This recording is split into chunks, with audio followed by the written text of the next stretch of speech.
Happiness is a universal pursuit, but the quest for it can be misguided. People often believe that accumulating wealth and seeking all the material trappings of success will lead to everlasting happiness. Our society's booming advertising industry often exacerbates this fallacy. Marketers strategically employ emotionally driven ads, making users feel a void within themselves that they feel can only be filled with buying that one red car, the newest trend from the catwalk, or that designer handbag. At the same time, marketers use advanced technology to target specific groups of people with tailored messaging that penetrate deep into your psyche. This goes beyond the basic and the obvious. It's not as simple as serving a car ad with a dog in it to dog owners or those who spend time on dog groups on Facebook. Advertisers have amassed so much data about us that they can predict your interests in their product based on the seemingly unrelated shared behaviours you may have with owners of the products they are pushing.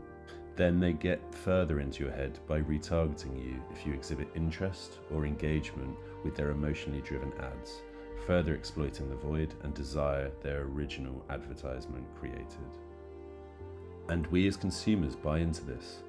We think not only will we feel better by making the purchase, but if only we had that car or that bag, others will perceive us as cool, successful, or attractive. But this fallacy is based on the psychology of humans and a bias called the spotlight effect. When you see someone driving a flashy car, you are not thinking about the person, but instead your desire to have that car. This effect reveals that people are less focused on us than we think, and vice versa. The irony deepens as the car owner may realise that attention isn't admiration, but a shared belief in the illusion that owning the dream car equates to happiness, despite its depreciating value. As Jim Carrey once said, "I hope everyone could get rich and famous and wear everything they ever dreamed of, so they will know it's not the answer." Now, I'm not suggesting wealth doesn't make your life more comfortable. It certainly does. But they are not directly linked. An increase of 10% in income will not benefit your life 10% more. Numerous studies have in fact shown the peril of the constant pursuit of wealth. The drive for more doesn't correlate to happiness. Instead, it can actually lead to a detrimental, identity-based relationship with money and possessions. As Nassim Taleb said, the world is split between those who don't know how to start making money and those who don't know when to stop. The gap between expectation and reality is where unhappiness festers.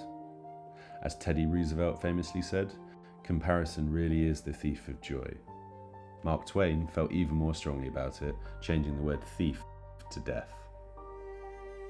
It is no surprise that there are many rich and successful people still fall into incredibly deep depressions. They have achieved the pinnacle of a materialistic life and very clearly realise it is not the route to their own happiness.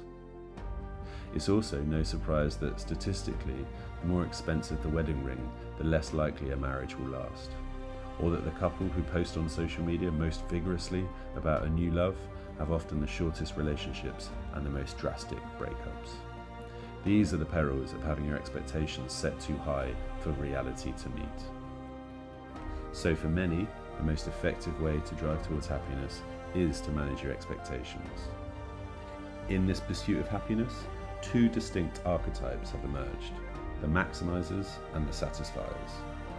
The differences in these approaches reveal fascinating insights into how we seek fulfillment and contentment.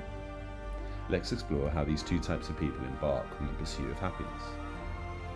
Maximizers are individuals who strive for the absolute best in every decision. They meticulously weigh their options, seeking the optimal outcome, even if it means expending substantial time and effort. For them, happiness is often intertwined with success and achievement. They constantly set high standards for themselves and aspire to attain them. However, this approach can sometimes lead to feelings of anxiety and fear of making the wrong choice, the ultimate fear of missing out on better opportunities. The pursuit of happiness for maximizers is a constant quest marked by the pursuit of perfection. On the other hand, satisfiers are more content with good enough. They prioritize simplicity and ease in decision making, aiming to minimize stress and maximize overall life satisfaction. For satisfiers, happiness is often found in the appreciation of what they have rather than what they don't. This approach may provide a sense of balance and contentment, but it may limit the potential for growth and ambition. In their quest for happiness, satisfiers are more focused on the journey rather than the destination.